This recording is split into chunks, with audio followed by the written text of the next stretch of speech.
એવી તો મને નહોતી જ ખબર કે ભાઈ આમાં 2.5 વર્ષ આપવા જોશે, 2.5 વર્ષનો સંઘર્ષ થશે, પોતા પોતા મારવા પડશે. આવો કોઈ દિમાગમાં આઈડિયા નહોતો. ના 6,000માં તો ખાલી રહેવાનું જ છે.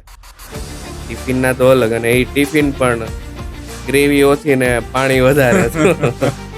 વિધાઉટ કંઈ પણ ઓળખાણ વગર સીધા દિલ્હી પહોંચી ગયા અને મનમાં એક જ વિચાર હતું કે હવે બનીને પાછું આવવું. પ્રિપરેશન પહેલા આપણે કેવા હતા અને હા. અત્યારે કેવા થઈ ગયા. અત્યારે કેવા છે.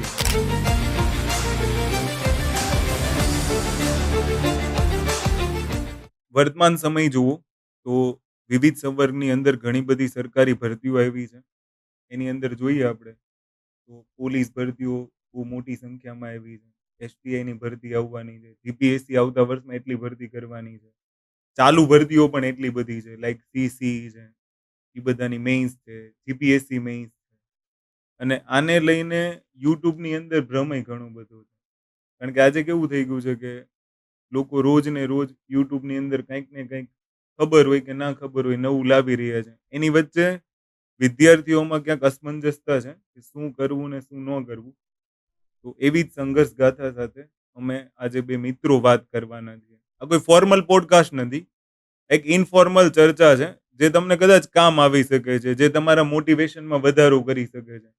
અને અહીંયા કોઈને નુકસાન પહોંચાડવાનું કે કોઈને દુઃખી કરવા માટે થઈને કે કોઈને ફિનાન્શિયલી નુકસાન પહોંચાડવા માટે નહીં. પણ આજે ખાલી ને ખાલી અમે જે એક્સપિરિયન્સ કર્યા છે કે કોણે આ ફિલ્ડની અંદર રહેવું જોઈએ, કોણે ફિલ્ડની અંદર ના રહેવું જોઈએ. તો એની ઉપર આજે હું અને મારો એક મિત્ર અહીંયા છે રવિ, જો કે આમ તો એણે ઘણી બધી ગવર્મેન્ટ એક્ઝામો પાસ કરી છે. અ, હાલ એક ગવર્મેન્ટ ઓફિસર પણ છે. પણ આજ ઓફિસર ને ટીચર નહીં, એને આજ ઓફિસર અને એક શિક્ષક નહીં, પણ આજે બે મિત્રો વાત કરવાના છે.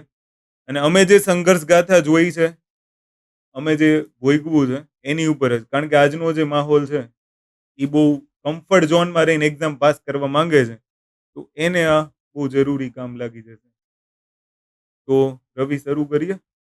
અને સૌથી પહેલા તો આપણે એ કહીએ કે પહેલા તો દિલ્હી હું ગયો હતો, હમ. પછી તારું આગમન થાય છે. પેલું ભૂલભુલૈયાની રિક્ષાની જેમ. કે તું આવે છો, પૂછે છો. અચ્છા, પહેલો સવાલ મારો એ છે કે કોમ્પ્યુટરમાં એન્જિનિયરિંગ કર્યું તે, હા. આઈટીમાં. અને સિવિલ સર્વિસીસ બનવાનો વિચાર કોણે આપ્યો, યુટ્યુબે કે ફેમિલી ફંક્શન? નહીં, એ તો ફેમિલી ફંક્શન્સમાંથી જ આવે, કારણ કે એક રિલેટિવ બનેલા હતા યુપીએસસી પાસ આઉટ. અચ્છા, એને જોઈને એમ થઈ ગયું કે હું દિલ્હી જતો રહું ફટાફટ અને હું ફટાફટ બની જઈશ. આવો જ વિચાર હતો કે બીજો કઈ? વિચાર તો એવો જ હતો, પણ ડિસ્કશન હતું કે ભાઈ બહાર જવું, માસ્ટર ડિગ્રી કરવી કે પછી અહીંના ટ્રેન પ્રિપરેશન કરવી. તો અહીંના ટ્રેન પ્રિપરેશન કરવી અને આ ફિલ્ડ ચૂઝ કરવી. તો હજુ એક ક્વેશ્ચન હતો કે ભાઈ ગુજરાતમાં જ રહીને કરવી કે પછી દિલ્હી જવું. કારણ કે ઘણા બધા કેન્ડિડેટ્સની અંદર એવું મિથ હોય કે ભાઈ દિલ્હી જઈને જ તે કરાય પ્રિપરેશન. પણ ગુજરાતની અંદર જો એવા ટીચર્સ કે ઇન્સ્ટિટ્યૂટ્સ હોય, અથવા તો એમની કોઈ બ્રાન્ચીસ હોય, દિલ્હીના ઇન્સ્ટિટ્યૂટ્સની બ્રાન્ચ, તો પછી ગુજરાતમાં જ રહીને આપણે પ્રિપરેશન કરાય. પણ આપણી વખતે એટલી બ્રાન્ચીસ હતી નહીં, પછી આપણે દિલ્હી જવું પડેલું પ્રિપરેશન કરવા માટે. અચ્છા રવિ, બ્રાન્ચ તો હતી, પણ એ બ્રાન્ચમાં આપણને ભરોસો નહોતો હા, એ કે છે. ભાઈ ફૂલ સિલેબસ કવર કરાવશે કે નહીં, કે પછી યુપીએસસી ના સિલેબસ રિલેટેડ ભણાવશે કે નહીં. કારણ કે અચ્છા, બીજું મારે એની ઉપર તો આપણે પછી ડિસ્કસ કરીએ, પણ બીજું મારે એ પૂછવાનું હતું કે ફેમિલી ફંક્શનમાં જ્યારે એને બનેલા જોયા તો સંઘર્ષ ગાથા સાંભળી કે ખાલી ઓલો હાર ચડાવ્યો ને મજા આવી ને વાહ વાહ ચલો હું દિલ્હી જઈને બની આવું? નહીં, એમની સંઘર્ષ ગાથા પણ હતી. પોતે જ તે વ્યક્તિ થ્રુઆઉટ પોતાની એકેડમિક ફિલ્ડમાં ગોલ્ડ મેડાલિસ્ટ રહેલા છે. અને આમ છતાં પણ 4 થી 5 વર્ષ એમને ખુદને લાગી ગયા. એક ઓકે. યુનિવર્સિટી ગોલ્ડ મેડાલિસ્ટને 5 વર્ષ લાગી જાય, પછી આપણે તો ભાઈ ફર્સ્ટ ક્લાસ કે સેકન્ડ ક્લાસ વાળા વ્યક્તિ છીએ કોઈ કોલેજમાંથી. પછી આપણું તો ગેમ્બલર જ હોય કે ભાઈ બંધ બાજીમાં ચાલતા હોય, એકા નીકળે તો નીકળે. અચ્છા રવિ, તો પછી એવું થયું કે ભાઈ સીધે સીધું ઈ જે એને સંઘર્ષ ગાથા કીધી ને તને એમ જ થઈ ગયું કે ભાઈ હું દિલ્હી જઈને બની જ જાઉં. અને એવો કેટલો મનમાં વિચાર હતો કે આ વર્ષે જાઉં અને આવતા વર્ષે સીધો બનીને પાછો આવું. એવું તો લાઈક બધા કેન્ડિડેટ્સની જેમ હોય કે ભાઈ હમ. ફટાફટ લેક્ચર કરીને કમ્પ્લીટ કરીને એક્ઝામ આપી દઈએ ને પાસ થઈ જઈએ. પણ એક સીધો રોડ મેપ લાગે આપણને. પણ એમાં ઘણા બધા અપ એન્ડ ડાઉન આવતા હોય. પણ તમને પૂછું કે ભાઈ તમને ક્યાંથી એ વિચાર આવેલો? અચ્છા હું મતલબ આમ જો તો તારી પહેલા જ ત્યાં પહોંચી ગયો હતો હા, દિલ્હી. લગભગ આપણે બેને 1 મહિનાનો 1 ગેપ હતો. મહિનો. મારું તો આખું કેવું છે કે લાઈક પહેલા તો ટ્યુશન ક્લાસીસ ચાલતા હતા આપણા. 11-12 સાયન્સમાં ભણાવતો હતો. પછી કેવું સાઈડમાં સોશિયલ વર્ક હતા. તો એમાં વારંવાર કલેક્ટરોને મળવાનું, ડીઈઓને મળવાનું, સોસાયટીનો પ્રમુખ હતો તો પછી કોઈ દિવસ પીઆઈ જોડે મીટિંગ થઈ જાય, કોઈ દિવસ આમ ડીવાયએસપી કેસીપી જોડે બેસવાનું થાય. તો ત્યારે એવું લાગતું હતું કે ભાઈ વારંવાર જો આપણે ત્યાં જઈને ફરિયાદ કરવા જવી પડતી હોય ને વારંવાર કેવા છતાંય પછી અમુક કામો ન થતા હોય. પછી એક એવો વિચાર આવ્યો કે લાઈને બધું બંધ કરીને જો આ લોકો કંઈક કરી શકતા હોય તો આપણે જ ત્યાં બેસીને જોઈ લઈએ હમ. અને આપણે એ પ્રશ્નોનું હલ કરીએ. તો એક એજ થઈ ગઈ હતી. મને ખબર હતી કે ભાઈ કદાચ હું ભણવા જઈશ ને તો મારી પાસે 2-3 ટ્રાય હશે. અને પણ એવી તો મને નહોતી જ ખબર કે ભાઈ આમાં 2.5 વર્ષ આપવા જોશે, 2.5 વર્ષનો સંઘર્ષ થશે, પોતા મારવા પડશે. આવો કોઈ દિમાગમાં આઈડિયા નહોતો. ખાલી એટલી જ ખબર હતી કે ભાઈ આ બધું જે આપણે વારંવાર ઓલી આજીજી કરવા જાવી પડે છે ને એ નહીં કરવી પડે જો હું બની જઈશ તો. એટલે કોઈ કોઈ ડિસ્કશન નહીં. એક જ ઝાટકે બધા ક્લાસીસ બંધ કરી દીધા. મતલબ જે સત્ર પૂરું થયું અને જેવું સત્ર પૂરું થયું એટલે આપણી જવાબદારીઓ પૂરી કરીને સીધો દિલ્હી પહોંચી ગયો. કોઈ પહેચાન નહીં, કંઈ નહીં. ફર્સ્ટ ટાઈમની સિચ્યુએશન તો ખબર જ હોય છે કંઈ અ, વિધાઉટ કંઈ પણ ઓળખાણ વગર સીધા દિલ્હી પહોંચી ગયા અને મનમાં એક જ વિચાર હતો કે હવે બનીને પાછું આવવું છે. પણ પછી એટલું સરળ હતું નહીં. મને ને તને બેન ખબર છે. કારણ કે મારે જેવો 1 મહિનો થયો એટલે તું 1 મહિનો આવ્યો. સૌથી પહેલા તો દિલ્હીની સિચ્યુએશન શું હોય છે કે રૂમ શોધવી. હા, અચ્છા એક એક વિચાર કરી લે કે હું ને તું જ્યારે લગભગ એક રૂમ રાખીને જોડે રહેવાનું શરૂ કર્યું, એની પહેલા કેટલો સંઘર્ષ હતો. કોઈ ઓળખાણ હતી ને? બિલકુલ નહીં. કોઈ કોઈને ઓળખતું નહીં. હા. પણ એક ખાલી એમ જ હતું કે ભાઈ ગુજરાતી છે તો ગુજરાતીની સાથે રહીએ એમ. એટલે પોતાનાપણું મળી જાય. હું મારી વાત કરું કે હું જ્યારે ફર્સ્ટ ટાઈમ દિલ્હી આવેલો ને સ્ટેશનથી પછી જીટીબી નગરના મેટ્રોએ જેવો બહાર નીકળ્યો એટલે તરત જ બેગ તૂટી ગયેલી. એટલે માંડ ગમે તેમ કરીને બેગ પહોંચાડીને ગયા. એટલે એક હતો એક કોમન કોન્ટેક્ટ. એણે 2-3 દિવસ રાખ્યા. પછી તો હોસ્ટેલ ગોતેલી, પીજી. પીજી ગોતેલી. પીજી પણ ખાલી કેટલી હવે 3x5 ની પીજી હશે ખાલી. અને એ સમયે એમનું રેન્ટ પર મંથ 6-1 હજાર હતું. 2018ની સાલમાં. બધું આવી ગયું હતું 6,000માં? ના, 6,000માં તો ખાલી રહેવાનું જ તે. ટિફિનના તો અલગ અને એ ટિફિન પણ ગ્રેવી ઓછી ને પાણી વધારે હતું. ઈ ખાવાનું તો નહીં ભૂલાય. લગભગ આપણે કદાચ માની લો ગમે એટલે ટોચના લેવલ ઉપર પહોંચી જાય ને, તો એ દિલ્હીનું નહીં ભૂલે. અચ્છા અત્યારનામાં અને આપણે જે સંઘર્ષ જોયો એમાં શું ડિફરન્ટ હતું કે ભઈ આ લોકોને કેવું છે ખબર? બહુ કમ્ફર્ટ ઝોન જોઈએ છે. પહેલી વસ્તુ કે માની લો સારા એજ્યુકેશન કરતાં ઈ મહત્વ આપે છે લોકેશનને. હમ. આપણે જોતું હતું સારું એજ્યુકેશન કે ભાઈ અને ઈ એજ્યુકેશન એ કેવું જોતું હતું ભાઈ જોબ મળે કે ન મળે પણ એક ટેલેન્ટ આવી ગયું. એક ટેલેન્ટ મળી ગયું કે નહીં આપણે 5 જણા વચ્ચે બોલી શકીએ. આપણને હવે કદાચ ભણાવવું હોય તો આપણે બહુ સારી રીતના ભણાવી શકીએ છીએ. એટલે આપણે કેવું હતું કે લોકેશન કરતાં મહત્વ આપતા હતા કે આપણને વધુમાં વધુ નોલેજ ક્યાંથી મળે છે. ત્યારે અત્યારની જનરેશન જોઈ, ઓહો! સુરત છેક જવાનું, સુરત હા. કોણ જાય? ગાંધીનગર છેક જવાનું, ગાંધીનગર કોણ જાય? અને આજકાલ તો એક વસ્તુ કેવી થઈ ગઈ છે, દિલ્હી છેક યુપીએસસીની તૈયારી કરવાની, તો કે તું તલાટી બની જા. અચ્છા હું એમ કહું છું કે આ લોકો જે ઘરે બેસીને કમ્ફર્ટ ઝોનમાં રહીને તૈયારી કરવા માંગે છે, ઈ પોસિબલ ખરા? ઘરે તો લગભગ તો નો થાય. પણ ઘરે બેસીને કરવી હોય તો સ્ટ્રોંગ માઇન્ડસેટ જોઈએ. કારણ કે ઘરે ફ્રેન્ડ્સ હોય, રિલેટિવ્સ હોય, નેબર્સ હોય, સોસાયટીવાળા, શેરીવાળા હોય, કોઈ સાંજ પડે ને આંટો મારવા બોલાવે, આવ નીચે, આમ જઈએ, તેમ જઈએ. પણ ઘરે રહીને મહેનત કરવી થોડીક ટફ પડે. ઈ સિવાય બીજું કેવું સગા સંબંધીઓ આવ્યા કરે ફેમિલી ફરજિયાત. ફંક્શન્સ ને હા, એવું બધું રહે. હાજરીઓ આપવાની. હમણાં શ્રાવણ મહિનો આવે છે તો હા, વારંવાર તહેવારો. એટલે ઘણા બધા લોકો એવું કહેતા હોય છે કે સર હું ઘરે બેસીને તૈયારી કરું છું તો શું કરું, આમ કરું તેમ કરું. પણ એક વસ્તુ આ લોકોને આપણે ઈ કહેવી જ હોય કે ભાઈ આપણે ત્યાં રહ્યા કેવી રીતના, કેટલું સ્કેડ્યુઅલ હતું. માન લો કે જો હું મારા સ્કેડ્યુઅલની વાત કરું ને તો એથિક્સનો ક્લાસ સવારમાં મોર્નિંગમાં શરૂ કર્યો હતો, રેકોર્ડિંગ ક્લાસ બતાવવાનો. 7 થી 10 સુધીમાં રેકોર્ડિંગ. પછી આપણે મારે ઓપ્શનલ હતું પબ્લિક એડમિનિસ્ટ્રેશન. તો 2 ટાઈમ તો ઓપ્શનલમાં જવાનું. અને હમ, ઓલમોસ્ટ ત્યાંના લેક્ચરની ફ્રીક્વન્સી 2-2.5 કલાકની હોય છે. અને એમાંય આપણને ખબર જ છે કે કોઈ ફોન બોન કશું નહીં. ટીચરો સતત ભણાવ્યા જ કરે. અને મતલબ આમ જુઓ ને તો 6-7 લેક્ચર થતા હતા દિવસમાં. એક આપણામાં એક એવી રૂઢી પડી ગઈ હતી કે ભાઈ જલ્દી પૂરું કરીને નીકળી જઈએ, પાસ થઈ જશું.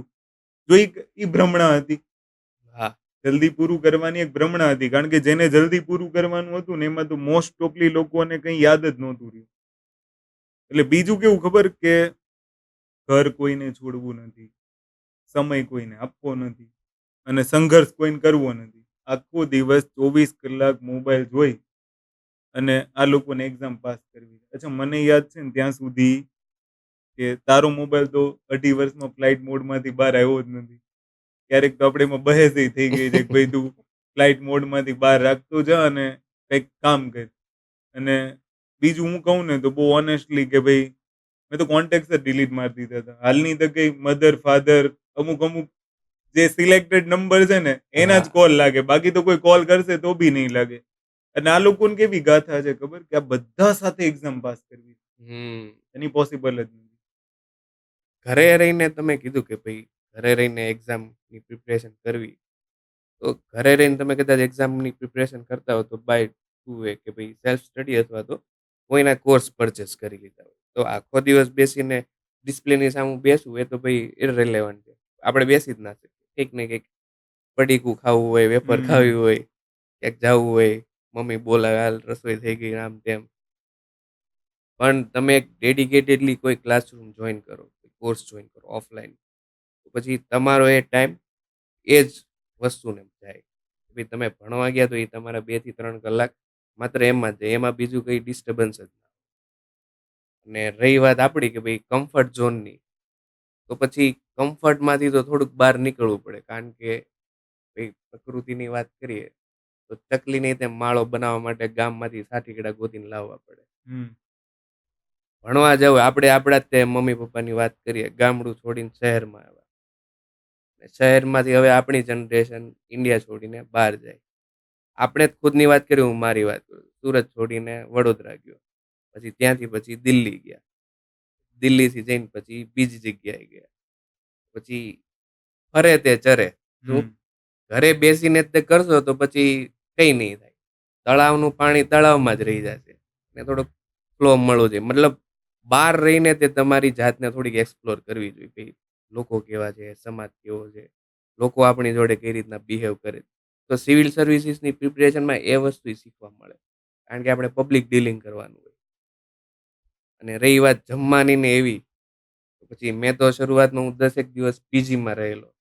પછી થોડાક બીજા ગુજરાતી ફ્રેન્ડ્સ મળેલા, મહિનો એમની જોડે. અને પછી તમારી જોડે એક ધાબા ઉપર રૂમ હમ. રાખેલી હતી પતરાવાળી.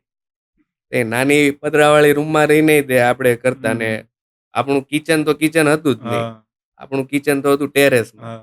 ધાબા વોશરૂમની ઉપર હા. વોશરૂમની બાજુમાં આપણું કિચન હતું. અત્યારે આ લોકોના ખાવાના નખરાય એટલા. આમ છે ને તેમ છે ને ફલાણું છે ને. મને ઈ નહીં સમજાતું કે આપણે ચલો હેલ્ધી ફૂડ જોઈએ એમ આપણે માનીએ છીએ. કે ન મળવું જોઈએ એવું નથી. પણ અમુક સિચ્યુએશનોને આપણે ચલાવી લેવી પડે. સર્વાઈવલ વાળી હા. ટાઈપની. કે ચાલી જશે. હા, ડાર્વિનના ઉત્ક્રાંતિવાદના સિદ્ધાંતને ફોલો કરવો પડે. કેવું કેવું ખાધું છે એ તો ખબર જ છે કે સવારમાં 10 વાગે રોટલી બનાવી જાય ઓલમોસ્ટ અને એમાંય વાસુભાઈ હમ. સબ્જી છે કે પાણીનું કુકર ભર્યું છે એ કોઈ દિવસ આઈડિયા નથી આવ્યું. છતાંય મતલબ ટઈકા અને શરૂઆતની સ્થિતિ તો કેવી હતી ખબર છે ને કે આપણી પાસે એનું એટલું બધું ફંડિંગ હોય હમ. બરોબર એક તો સૌથી મોટો ઇશ્યુ જોઈશી તો આપણે બધી પ્રકારનું રાજાશાહી જ જોઈશી. તો ફંડ તો હોવું જોઈએ ને. આપણે ફંડની અંદર મેનેજ કરીને રહેવાનું છે પ્લસ અને કેટલી કઠિન પરિસ્થિતિ એમ કે ભાઈ ગરમીનું લેવલ એક એક્સ્ટ્રીમ લેવલ. દિલ્હી, હા. હા. અને જો એસી ન ખાવો તો સૂતા રહીએ. અત્યારે દિલ્હીમાં એવો માહોલ બની ગયો છે. હું થોડાક દિવસ પહેલા ગયો.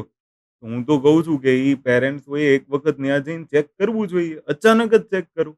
કે ભાઈ છોકરા છોકરીઓ છે કે જે કોઈ બી હોય એ કેવી રીતના અને શું તૈયારી કરે છે. કારણ કે એક માહોલ તને ખબર હોય તો આપણે તો રૂમનું ફૂલ મેનેજમેન્ટ હતું. હમ. કે ભાઈ 7 વાગ્યા પછી ઉઠ્યો તો ગયો અને રાતે 12 વાગે સુઈ જવાનું. મોબાઈલ અલાઉ નહીં. ગમે એ તો કંઈ આપણે વાપરવાનું છે નહીં. હું તો એમ કહું છું કે આપણામાં જે આ બધું સફળતા છે મોસ્ટ ઓફલી ભલે કે ગવર્મેન્ટમાં 2-3 જણા તમે લઈ ગયા ને બાકી પણ આમ સક્સેસ કહેવાય. નોલેજની રીતે જુઓ કે એઝ અ પર્સન, હા એઝ અ પર્સન આપણી સક્સેસ જ કહેવાય. મતલબ પણ પ્રિપરેશન પહેલા આપણે કેવા હતા અને હા અત્યારે કેવા થઈ અત્યારે ગયા. કેવા થઈ ગયા. કારણ કે પેલા ગયા ને તો એકબીજાને ભળતું નહોતું. પણ અહીંયાથી મેઇન વસ્તુ શીખવા જેવી શું કે આખા દિવસનું સ્કેડ્યુલ મેનેજ કરવાનું, કચરા પોતા કરવાના, જાતે ટોયલેટ બાથરૂમ ધોવાના, છતાંય ખાવાનુંય ગમે તેવું મળે તોય ખાઈ લીધું. 2 વર્ષ કાઢ્યા, આખો સિલેબસ પૂરો કર્યો અને પછી જઈને આપણે એક્ઝામ એટેમ્પ કરી. અને મારે તો કેવું હતું કે 2 વર્ષ કાઢ્યા ને પછી એક જ એટેમ્પ હતી. અને ઈ હમ. કરવું એ મરવું જેવી સ્થિતિ હતી. પણ એમાં અમુક ગાફલાઈ થઈ ગઈ કે અહીંયાનું ગણિત આવડતું હતું ને આપણને એમ લાગતું હતું કે સીસેટ ક્રેક કરી લેવું. પણ ઈ સીસેટ એવું નહોતું જે અહીંયાના લોકો સમજે છે ને કે મને ગણિત રીઝનિંગ આવડે ને હું ઈ સીસેટ ક્રેક કરી લઈશ.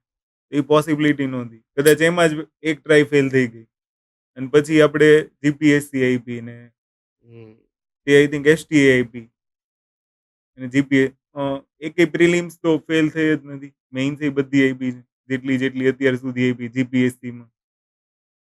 અને એસટીઆઈનું તો હજી મને યાદ છે. ઓલું બોર્ડ કે ઘરે આવીને તે બોર્ડ ઉપર લખી નાખ્યું હતું કે આ વખતે હું એસટીઆઈ છું. અને ભાઈ રિઝલ્ટ આવ્યું ત્યારે મેં એ બોર્ડનો સ્ક્રીનશોટ મોકલ્યો હતો કે ભાઈ ટેક્સ ઇન્સ્પેક્ટરમાં લાગી ગયું છે. પણ એક વસ્તુ એ છે કે ભાઈ આ લોકોને સંઘર્ષ શું છે ને એ હજી હમ. એટલું બધું આઈડિયા આવ્યો નથી. બીજું કેવું ખબર કે સારું ભણવું શું એ હજી આ માર્કેટને ખબર નથી. માર્કેટમાં કેવું ચાલે ખબર કે ભાઈ એકદમ ફેક્ટ ટુ ફેક્ટ ભણાય. ફેક્ટ મારો ટુ ફેક્ટ સવાલ ને એન્ટરટેનમેન્ટ જોઈએ. અ, એ વસ્તુ ન અચ્છા મારો મળે. સવાલ એ છે કે મેઇન્સ લઈ ઇન્ટરવ્યુ સુધી પહોંચ્યા તો એની અંદર ક્યાંય એવું લાગ્યું કે ભાઈ ફેક્ટ વાંચીને જ તમને યાદ આવ્યા કે એક્ઝામમાં? નહીં. આપણે ઓન ધ સ્પોટ કોઈ ક્વેશ્ચન આપણને ખબર નથી હોતી મેન્સમાં કયો ક્વેશ્ચન આવશે. હમ એક ક્વેશ્ચન બીજા ટોપિકનો હોય, બીજો બીજા ટોપિકનો. તો એટ ધેટ ટાઈમ આપણને યાદ પણ ના આવે. તો ક્લિક થઈ ગઈ તો એ આપણા નસીબ. પણ હા, જો કમ્ફર્ટની વાત કરી ભાઈ, આ લોકોને તો એટલો સંઘર્ષ પણ નથી. હમ કમ્ફર્ટમાં રહીને જ તૈયારી કરવી. તો આપણું સ્કેડ્યુલ કેવું હતું? દિલ્હીની 2 ડિગ્રીની હા ઠંડીમાં સવારમાં ઉઠવું, આપણે ગીઝર નહોતા. હા પેલું હતું શું કહેવાય? Heater heater. એક દી છેડા છૂટી ગયો હોય એ નહીં. પેલું સ્વિચ બોર્ડ બળી ગયા હતા. હા મતલબ એવી રીતના સવારમાં ઉઠવાનું, પાણી ગરમ કરવાના, ઈ ઠંડા પાણીમાં ગરમ પાણીમાં નાહવાનું, ફટાફટ નાસ્તો કરીને પછી 8 સાડા 8 નો લેક્ચર અટેન્ડ કરવાનો. ત્યાંથી પછી દ્રષ્ટિમાં જવાનું, બેક ટુ બેક દ્રષ્ટિના. છેક આપણે સવારના 8 વાગે ગયેલા હોય તો સાંજે 10 વાગે, રાતે 10 વાગે આપણે રૂમે આવતા. હમ 10 વાગે બનેલી રોટલી ચવડ થઈ ગઈ હોય. હમ શિયાળામાં તો પાપડ. એ રોટલી આપણે 2:30 વાગે જમતા. હમ 10 વાગે બનેલી રસોઈ. સાંજે 7 વાગે બનેલી રસોઈ આપણે 10 વાગે હમ જમતા. ભાઈ એટલું કમ્ફર્ટ, એટલું સ્ટ્રગલ તો અહીંયા છે જ નહીં. તમે જાશો તો આજુબાજુ મળી જશે. હમ આપણી ત્યાં જ કેટલી ફેસિલિટી છે. હાલ જે ઇન્સ્ટિટ્યૂટ ધરાવીએ છીએ એમાં આપણે એ જ ધ્યાન રાખ્યું હતું કે ભાઈ આપણે જે સ્ટ્રગલ પડ્યું છે ને એ સ્ટ્રગલ આ લોકોને એ બાબતે તો ન પડે. કમસે કમ માનસિક રીતે તો શાંત રહી. આપણા માનસિક તણાવ કેવો હતો ખબર છે કે સાલું જમવાનું જમવાનું. સારું હશે કે નહીં હોય, આજે સબ્જી શેનું બનાવ્યો છે. પાછો ત્યાં વિકલ્પ નથી ને, ઉપાધિ ઈ હતી ને કે ફોર એક્ઝામ્પલ ચલો કે અહીંયા તો કેવી સિચ્યુએશન છે કે ભાઈ સુરત એટલે એવું સિટી છે કે તમને ખાણી નો પીણી મળ્યું, મળી હા, જાય. 50 રૂપિયા તમારા ખીચામાં હશે ને તો તમે સારામાં સારું જમવાનું બારે મેળવી લેશો. હવે ઈ તો બહાર જમવા ગયા હોય તો એને કરતા તો એવું વિચારતા કે ભૂખ્યા રહીએ. આપણી પાસે બે જ વિકલ્પ હતા, ગુજરાત ભવન અને સિવિલ લાઇન્સ. હમ એન સિવાય કોઈ, અને એની માટે સમય જોતો હતો. એટલો સમય તો હોવો જોઈએ ને ખાવાનો. મતલબ એટલા બધા સંઘર્ષ પછી એક સફળતા હાથમાં આવે. અને આ લોકોને કેવું છે ખબર, કે સંઘર્ષ કરવો નથી ને સફળતા જોઈએ. બીજું ત્રીજું કેવું ખબર, કે આજે જે યંગ જનરેશન બન્યું છે ને, એ યંગ જનરેશન તો આખું કેવું છે કે સ્નેહ મિલનોમાં જાય, હા. કોઈને આમ હાર પહેરાવતા જોઈ જાય, એટલે બીજે દિવસે 9મું ભણતો હોય ને 9મું, તો એમ કે મારે આઈએએસ બનવું. હવે એ કેટલી પોસિબિલિટી. એ તો 9મા ધોરણથી તૈયારી કરી એ વસ્તુ ખોટી. બનેલા હશે અમુક સિવિલ સર્વન્ટ કે ભાઈ પાસ થઈને પછી ઇન્ટરવ્યુમાં કહેતા હોય. પણ એ કઈ કેટેગરીના હોય ખબર, કે આપણે ક્લાસરૂમમાં બે છોકરા એવા હોય કે જેને ચોપડા ભણાવો કે ન ભણાવો એ રેન્કર જ હોય. હા, અને ગોડ હા, ગિફ્ટેડ. એ ગોડ ગિફ્ટેડ. હમણાં કેમ કીધું કે ગોલ્ડ મેડાલિસ્ટ, છતાંય 5 ટ્રાય લાગી ગઈ. તો એવી એવી સિચ્યુએશનો બને એમ. પણ આ લોકોને આજે કેવું છે કે જેવું થયું એવું તરત, માન લો કે આજે એને બ્રહ્મ જ્ઞાન થઈ જાય છે, હું આઈએએસ બની જાઉં. અને 9મા ધોરણ વાળો પહેલા તો હું એમ કહું છું કે 9મું ધોરણ પાસ કરી લઈને સારી રીતના એની ઉપર ફોકસ કરે. 9મા ધોરણ વાળા સામે યુપીએસસી ની કરતા પેલા 10મું આવે. હા, 10મું, 10માનું સારા 12મું. ટકા લાવો, 10માની માર્કશીટ ઘણી જગ્યાએ કામ આવશે એઝ અ પ્રૂફ. પ્લસ 11 આજકાલ 12 એક ને કેવો ટ્રેન્ડ થઈ ગયો ખબર, કે આ લોકો ટેકનિકલ ફિલ્ડ છોડીને ઈ સીધી આર્ટ્સની ફિલ્ડ પકડે છે. આ ફિલ્ડ માટે, હા, સિવિલ આ સર્વિસીસ સિવિલ માટે. સર્વિસ. હવે માની લે કે 5-6 વર્ષમાં સક્સેસ ન મળી તો એક મનોવૈજ્ઞાનિક બીમારી થઈ જાય છે, જેને આપણે સ્ટ્રેસ કહીએ. હમ અને એ સ્ટ્રેસમાંથી પછી બહાર નથી આવી શકતા. એનું મેઇન રીઝન શું છે કઈ કે ઓપ્શન નથી રહેતો હા, પછી. કારણ કે આર્ટ્સ કર્યા પછી એની પાસે એક તો ટીચિંગ સ્કિલ હોતી નથી. એ હોય તો હજી સમજી ગયા કે ચલો એ કંઈક કરી લેશે. અને એ આર્ટ્સના રિલેવન્ટ એની સ્કિલ નથી ને, એને તો ખાલી એક એવું જ પસંદ કર્યું છે કે મારામાં લાગી જાય ને એક્સટર્નલ મને એક ઓપ્શન મળે છે. હા, પણ હું એમ કહું છું કે લાગવા માટે આ ફિલ્ડમાં ટકવું એટલું સહેલું હતું તાર માટે? નહીં. મારી વાત કરું તો ભાઈ મહેનત તો કરવી પડે બધાને. હમ પણ તમે કીધું કોમર્સ ને આર્ટ્સ લઈ લઈ, તો પછી એ કયા પર્સપેક્ટિવથી લેતા હોય કે ભાઈ એક્ઝામના રિલેટેડ. હિસ્ટ્રી છે, હમ જીઓગ્રાફી છે, હમ જે આર્ટ્સના સિલેબસ છે, એ યુપીએસસી કે કોઈ પણ બીજી એક્ઝામને કોરિલેટ થતા હોય. પછી એ લોકો એક્સટર્નલ કરતા હોય. એક્સટર્નલ કરીને ઘરે રહીને સિવિલ સર્વિસની પ્રિપરેશન કરતા હોય. પછી બને એવું કે ભાઈ બે ફાડિયા થઈ જાય, ના ઘરના ના ઘાટના. હમ એકેડમિક કરિયરમાં તે સારું પરફોર્મન્સ ના આવે, અને કોમ્પિટિટિવ એક્ઝામ ક્લિયર થશે ના થાય એનું પણ એક સ્ટ્રેસ હોય. તો પછી છેલ્લે તો ભાઈ કોઈ ઓપ્શન જ રહેતો નથી, ભાઈ હવે શું કરવું. અને પછી આખી ઓલ ઓફ અ સડન આખી ફિલ્ડ ચેન્જ કરવી પડે એમને. અને બીજી વસ્તુ હું એમ કહું છું કે કયા વાલીઓ કે જે એના બાળકને 5 વર્ષ સુધી આમ પેશન્સ રાખીને આ ફિલ્ડમાં રહેવા દેવા જોઈએ. કારણ કે એક વસ્તુ સમજો, 30 નંબરની ભરતી 21માં શરૂ થઈ હતી, હા, 22, 2023માં રિઝલ્ટ આવેલું, હા, હજી દિવાળી ટાઈમે. જોઈનિંગ નથી. 5-5 વર્ષનું વેઇટિંગ આ લોકોમાં સ્ટ્રેસ નહીં આવવા દેવું પોસિબલ છે? એક જ ભરતી પાછી, હા, એક જ ભરતી. હવે તો એક કોમન થઈ ગયું છે ને. આમાં કેવું છે ખબર, યુટ્યુબની અંદર એટલી ભરમારો ચાલે છે કે 10મા ધોરણ પછી કોર્સ શરૂ કરાવી દો, 12મા ધોરણ પછી કોર્સ શરૂ કરાવી દો, અમે તમારા છોકરાને બનાવી દઈશું.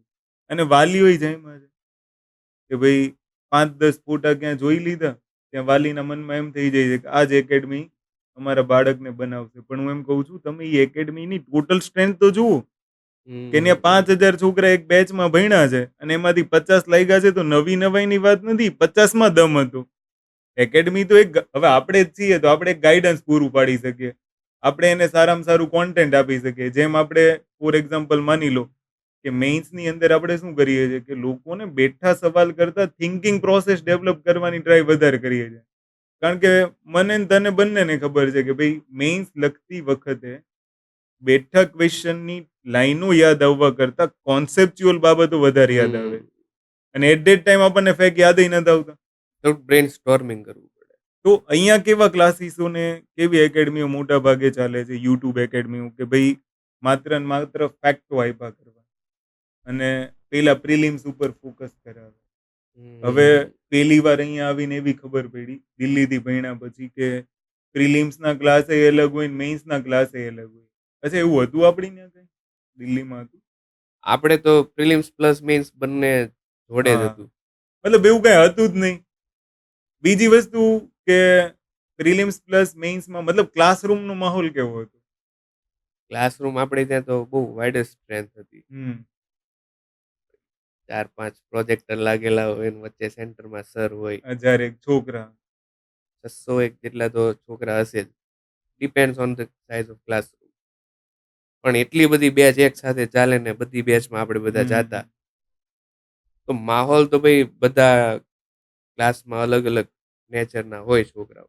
પણ આપણે થોડુંક અઘરું પડતું. કારણ કે આપણે ગુજરાતીઓ એક ટોળું બનાવીને બેસતા. હમ અને તમને તો બેઠે બેઠી નોટ્સ મળે. અચ્છા આ લોકો છે ને હમણાં મારું માનતા નહોતા. હું જ્યારે ક્લાસ લેતો હતો ને તો ત્યારે મેં એને કીધું આપણે ગુજરાતીમાં લખાઈએ તો ખબર છે ને આ બધા ઘણી વખત એમ કહેતા હોય કે ધીમું લખાવો ને હા, ધીમું એટલે જ ને. લખાવો ને. હવે આપણે કઈ રીતના લખતા હતા? હિન્દીમાં બોલે, હિન્દીમાં હા, નોટ્સ લખાવડાવે, ઓન ધ સ્પોટ આપણે ગુજરાતીમાં ટ્રાન્સલેટ કરીને. ટ્રાન્સલેટ કરવાનું, ગુજરાતીમાં લખવાનું. છતાંય આપણે બાકી ન રહી જાય. હા, ઈ પછી હવે ઘણી બધી વખત અમુક અમુક સબ્જેક્ટ હતા બાયલિંગ્વલ ચાલતા હતા. હા, ઇકોનોમી છે, જીઓગ્રાફી છે, હિન્દી ઇંગ્લિશમાં. હવે અમુક ઇંગ્લિશ વર્ડ આવે એને એટ ધેટ ટાઈમ આપણે કન્વર્ટ કરીને લખવાના છે. ગંભીરતા તો હતી. બહુ નોટ્સ મેકિંગમાં તો આપણને તે પ્રોબ્લેમ થયેલી. અને આ લોકોને તમે એમ કીધું હોય ને કે ભાઈ દ્રષ્ટિની નોટ્સ વાંચવું કે દ્રષ્ટિની મેગઝીન, ના સર હિન્દી નહીં વંચાય. શરૂઆતમાં આપણને એવું નહોતું લાગ્યું. આપણે હું કઈ થ્રુ આઉટ હિન્દી મીડિયમમાંથી હતા, ઇંગ્લિશ મીડિયમમાંથી હતા. શરૂઆતમાં તો આપણને એવું લાગ્યું હતું. હિન્દીનો એક વર્ડ છે યદ્યપી. હા યદ્યપીનો મતલબ નહોતો હા. ખબર. અને અત્યારે હિન્દી ચોપડીઓ વાંચી લઈએ છીએ, ટ્રાન્સલેશન કરી લઈએ, સમજી લઈએ, ઇંગ્લિશ વાંચી લઈએ, એને સમજી લઈએ. અને બીજું કેવું ખબર કે વારંવાર હું જ્યારે આ લોકોને એમ કહું ને કે તમારે ગુજરાતી કરતાં અંગ્રેજીમાં માર્ક્સ વધારે આવે તો એને હસવું આવે. અચ્છા સત્ય છે કે ખોટું છે? મતલબ મારે શું તો કહો? ગુજરાતી કરતાં ઇંગ્લિશમાં થોડા વધારે હોય. બધાને મતલબ જીપીએસસીની પેટર્ન પ્રમાણે લગભગ ઓલમોસ્ટ કેવું થાય છે કે અંગ્રેજીમાં લોકોને ઓછી તકલીફ પડે. ડર છે ને એમાં તકલીફ ઓછી પડે છે. અને જેમાં ડર નથી ને એમાં લોકોના માર્ક્સ કપાય છે. આ વાસ્તવિકતા રહી છે. એ તો છે. અને બીજું કેવું ખબર કે આજે તમામ એક્ઝામોની અંદર મુખ્ય પરીક્ષા થઈ ગઈ. હમ. લગભગ કોઈ એક્ઝામ બાકી નહીં હોય કે જેમાં લેખિત પરીક્ષા નહીં હોય. અને અંગ્રેજી અને ગુજરાતીના પેપર આવી ગયા છે. પણ આ લોકોને કેવું છે ખબર કે લખવાની પ્રેક્ટિસ કર્યા વગર સતત લેક્ચર જોવા છે. સતત હમ. કોઈની ને કોઈની ગુજરાતી મુખ્ય પરીક્ષાની ને અંગ્રેજી મુખ્ય પરીક્ષાની બુકો વાંચીને એને અંગ્રેજી ને ગુજરાતી માર્ક્સ લાવવા છે. એ કેટલું પોસિબલ? મેન્સ વાંચીને ક્લિયર નહીં ને મેન્સ લખીને ક્લિયર હમ કરવી પડશે. ભાઈ રાઇટિંગ પ્રેક્ટિસ તો જોઈએ. અને ઓન ધ સ્પોટ અલગ અલગ ટાઈપનું કન્ટેન્ટ આવવું સૂઝવું એ ટાઈમે એના માટે થિંકિંગ અને રીડિંગ જોઈએ. અચ્છા એની ઉપરથી માન લો કે શરૂઆતમાં જ મને ખબર છે કે આપણે ઓલા નીચે ક્વેશ્ચન બતાવવા જતા હતા. હા, ચેક કરાવવા તો જતા. કયો ક્વેશ્ચન આપણે છોડ્યો? એક પણ નહીં. અને આજના એને ક્વેશ્ચન સવાલ લખવા આપ્યો હોય તો કે સર ભૂલી ગયા, સર લખ્યા નહીં. મૂળ આપણે એને પૂછીએ કે ભાઈ તમે સવાલો લખ્યા કે નહીં, તો એ એમ કે ના ના નથી લખાણ. એટલે જે ડેઈલીનું વર્ક આપી છે એ તમારાથી થતું નથી તો તમે મેઇન્સ પાસ કેમ કરશો? અચ્છા બીજી વસ્તુ મેઇન્સ પાસ કરવી અઘરી હતી? મેન્સ પાસ કરવી અઘરી તો નહોતી થોડી. કારણ કે આપણું રીડિંગ એટલું બધું હતું હા આટલા થ્રુઆઉટ યરમાં. પણ જે નવા નવા હોય 2-2.5 મહિનામાં ક્રેશ કોર્સ કરીને ફિલ્મ્સ ક્લિયર કરી લીધી. હમ પછી સૌથી મોટું માઉન્ટેન એ જ હોય કે ભાઈ હવે મેન્સમાં શું થશે એમ. પછી એના માટે આપણે એ ટાઈપનું રીડિંગ જોઈએ કે જે આજકાલ બહુ ઓછું મળે. હવે આ 42 નંબરની મેઇન્સ આવે છે ને, 42 47 47. 47 નંબરની મેઇન્સ આવે છે. ઓકે, 47 નંબરની મેઇન્સમાં મને હમણાં થોડુંક ટાઈમ પહેલા એક કોલ આવ્યો એક છોકરીનો. એટલે બહારથી મને આપ્યું કોલ. એટલે મેં કીધું બોલું. એટલે પહેલો જ સવાલ મારો એ હતો. મેં કીધું ફ્રેશર તરીકે પ્રિલિમ પાસ કરી છે? તો એ કે હા. મેં કીધું કે મેઇન્સ વિશે ખબર છે? ઈ કે ના. તો મેં એને એક એડવાઇસ આપી. મેં કીધું ઓક્ટોબરની ડેટ રિલીઝ થઈ ગઈ છે અને તમે જુલાઈ મિડમાં મને કોલ કરો છો. તો મેં કીધું તમે એફર્ટ લગાડો. તમારી ક્ષમતા ઉપર કોઈ ડાઉટ નથી કરતો. પણ જ્યારથી ડેટ બહાર પડી ત્યાં સુધી તમે સમય વેડફો છે. પ્લસ હવે તમારી પાસે 2-3 મહિના જેવો સમય છે. એમાં નિબંધનું પેપર લખવું, અંગ્રેજીનું પેપર લખવું અને આપણે તો એવું જોયું છે ને યુપીએસસી પાસ થતી હોય પણ જીપીએસસી નિબંધમાં હા. યુપીએસસી નિબંધમાં હાઈએસ્ટ માર્ક અને જીપીએસસી નિબંધમાં 31 માર્ક. પછી એ છોકરીને મેં એ જ કીધું. મેં કીધું 3 મહિના છે. તું તારો પૂરેપૂરો સમય આપવા માટે રેડી છું? કારણ કે તારે કેટલા સબ્જેક્ટ રેડી કરવાના? પબ્લિક એડમિનિસ્ટ્રેશન, એથિક્સ, એસે આ ચેલેન્જિંગ ટાસ્ક છે. અને આપણા કઈ સવાલો જેવા તેવા નથી હોતા 1-2 હોય છે. 3 માર્કનો સવાલ થોડો છે. એક સવાલ 10-15 પૂછ્યો હોય. તો ખબર છે ને ઓલો કે તમે બહાદુર એટલે છો કે તમે 10 મિનિટ વહેલા બહાદુર છો. હવે એમાં તમે શું લખશો? અને એ છે. આપણી ત્યાં તો એક પેટર્ન રહી છે કે એક પણ સવાલ જો જીપીએસસીમાં છોડી દીધો એટલે તમારે સિલેક્શન ભૂલી આઉટ. જવાનું. હા. એક તો પહેલી વસ્તુ સ્પીડ કોઈનામાં આવતી નથી. અચ્છા રાઇટિંગ મને સ્પીડ. હજી યાદ છે કે એસટીઆઈ જ્યારે તારી પાસ થઈ એની પહેલા તને જેટલા જેટલા પેપર આપ્યા છે ને એ બધા તે પૂરા લખ્યા છે. Within time limit. હા વિધિન ટાઈમ લિમિટ. એવું નહીં કે ભાઈ 3 કલાક પૂરી થઈ ગઈ ને આપણે હા તોય લખતા હોય. પણ એ 3 કલાક બેસી રહેવું. અને અચ્છા એમાં તે ક્યારે એવું કર્યું કે પેલા ઈ સવાલો વાંચી લીધા ને પછી ઈ જવાબ લખ્યા ઈ કેટલું નેવર. હિતાવા આજે છોકરાઓ એવું કરે છે. ક્યારેય નહીં. તમને કોઈ ક્વેશ્ચન આપે ટેસ્ટ માટેનો, હમ મોક ટેસ્ટનો, અને એ ક્વેશ્ચન વાંચીને તમે પછી રેડી કરો ને પછી તમે લખો, હમ તો એ ત્યાં આપણે સ્કૂલની ભાષામાં કહીએ ભાઈ આઈએમપી મળી ગઈ હા કહેવાય. કે આપણને જીપીએસસી ના ક્વેશ્ચન પેપર આઈએમપી નથી હોતા. એટલે એવી રીતના આન્સર રાઇટિંગની પ્રેક્ટિસ કરવી તો સાવ ખોટું જ છે. અત્યારે પણ લોકોને આપણે જેટલું સમજાવીએ ને કે ભાઈ તમે આટલી આટલી ભૂલો ન કરો ઈ એટલી ભૂલો વધારે કરે છે પછી ફેલ થયા પછી જવાબ શું હોય ખબર ખાલી ટ્રાય મારવા ગયો હતો એટલે આ ટ્રાય મારવાનું ફિલ્ડ છે હું એમ કહું કે 29 વર્ષે હું યુપીએસસી માં ટ્રાય મારવા ગયો તો ટ્રાય મારવાનું અલા મેં એફર્ટ લગાવી રિઝલ્ટ નું આવ્યું મારી શું કચાશ રહી ગઈ મારે જોવાની છે સમજ પડી ભાઈ માન લો કે મેં જીપીએસસી આપી એમાં મારી ક્યાંક એફર્ટ ખાલી રહી ગઈ કે ભાઈ મેઇન્સમાં મારે ક્યાં ક્યાં ઘટ્યું છે શું છે ઈ મારે જોવાનું છે બીજાનું જોઈએ હું થોડું પાસ થઈ જાઉં પણ આ માહોલ કેવો ખબર શું કરે બધાની મોક ટેસ્ટ પાછા મોક ટેસ્ટમાં કેવું ખબર જેન્યુઅન મોક ટેસ્ટ હોય ફીસ તો લેવાનું છે એ વાત હમ. પાકી છે આ લોકો તો ઈ ટેલિગ્રામ માંથી ફ્રી ગોતી લઈ પેલા સવાલો જોઈ લઈ સવાલો વાંચી લઈ એના મોડલ આન્સર જોઈ લઈ પછી લખવા બેસે મન તો નહીં લાગતું કે આ મેઇન્સની યોગ્ય પ્રિપેરેશન હોય અને કોન્સેપ્ટ નહીં ને માન લો હમ. કે આપણે જે ભણ્યા વર્લ્ડ હિસ્ટ્રી પછી આઈઆર આપણી પાસે હતું સોશિયલ ઇસ્યુ હતું સોશિયલ જસ્ટિસ હતું ગવર્નન્સના આખા લેક્ચર હતા ડિઝાસ્ટર મેનેજમેન્ટ ઉપર કોર્સ હતા આખા તો એથિક્સ. હા એથિક્સ ચલો ને કે હા એ બી છે એથિક્સ ને પબેડ અહીંયા કોઈ ભણાવતું જ નથી એમાં તો સીધે સીધા 10 સવાલ કરાવીને એમ કહી દે છે કે આ એથિક્સ ને આ પબેડ ને એમ થઈ જાય પબ્લિક એડમિનિસ્ટ્રેશન એટલો વાસ્ટ સબ્જેક્ટ એમ થઈ જાય અને આપણી પાસે આટલું મલ્ટિપલ નોલેજ છે જે જીપીએસસી કરતા એક્સ્ટ્રા કહેવાય જે જીપીએસસી આઉટ ઓફ સિલેબસ છે ઇશ્યુ ક્યાં છે જસ્ટિસ ક્યાં છે છતાંય આપણે હમ. ભણ્યા નિબંધ લેખનના ક્લાસ કર્યા અને છતાંય આપણી પકડમાં ક્યાંક ને ક્યાંક ખામી કચાશ આવી રહી જાય છે જાય. હા. અને બીજી વસ્તુ હું તો ઈ જ જોઉં છું કે આ લોકો 24 કલાક મોબાઈલમાં લાગ્યા હોય કાંઈ પણ થાય સ્ટેટસ મૂકી દે કાંઈ પણ થાય ફેસબુક જોઈ લીધું વોટ્સઅપ જોઈ લીધું વચ્ચે વચ્ચે યુટ્યુબમાં બીજા વિડીયો જોઈ લે આપણે જોયું હતું ને જે લાઇબ્રેરીમાં હતા ને કે લોકો અંદર જાય ક્લિક કરે વાહ વાહ લાગ્યા છે અને મા બાપ જે કરવા હોય કરે આખી યાત્રામાં આપણે એટલું તો જોયું ને જોડે આમાં કે ખોટું છે ને કે મોબાઈલ યુઝ ન કરવો ટાઈમિંગ હમ. ફોલો કરવા એવું નહોતું કોઈની જેમ વરસમાં ભાગી ગયા હોય સમય પૂરો આપ્યો આપણે છેલ્લે હું તો આપણે ખબર છે ને એસે ના ક્લાસ કરવા રિપીટ આવ્યો એટલો બધો સમય આપવો મોબાઈલ ટચ નો કરવો બહુ જેન્યુઅનલી બહુ ડેડિકેટેડલી તૈયારી કરવી છતાંય ક્યાંક કચાશ રહી ગઈ. હમ. પેલું એક સફળતા તારે હાથમાં તો આવી ગઈ ગઈ વખતે કદાચ ક્લાસ 1-2 બની જાય આ વખતે પાછો ચાન્સ છે પણ વસ્તુ ક્યાં આવીને ઊભી રહી છે કે આટલા સંઘર્ષ પછી સફળતા નથી આવતી હાથમાં જે જોઈએ છે અને આ લોકોને એમ છે કે હું કાલ સવાર સફળ બની જાઉં કેટલું પોસિબલ એટલે પછી શું એન્ટરટેનમેન્ટની દુનિયા કહેવાય. હા યુટ્યુબમાં જે પીરસે એ જ તે સાચું એમ. હમ, એક બેકગ્રાઉન્ડ મ્યુઝિક મૂકી દેવું ને એનર્જેટિક ને આમ હમ. તેમ. એટલે એ વસ્તુ ખોટી પણ અત્યારે શું કામ નથી બનતા. કોઈનું જોઈને ફિલ્મ આવી જાવ નથી બનાતું ને પછી શું થાય. તો પછી પડદા પાછળની જે કહાની હોય એ પડદા પાછળનું જે હોય માહોલ, એકલતા હોય, સ્ટ્રેસ હોય, અસફળતાનું પેલું હોય માથે, તો એ સ્ટોરી એ ભાગ કોઈની સામે આવતો જ નથી.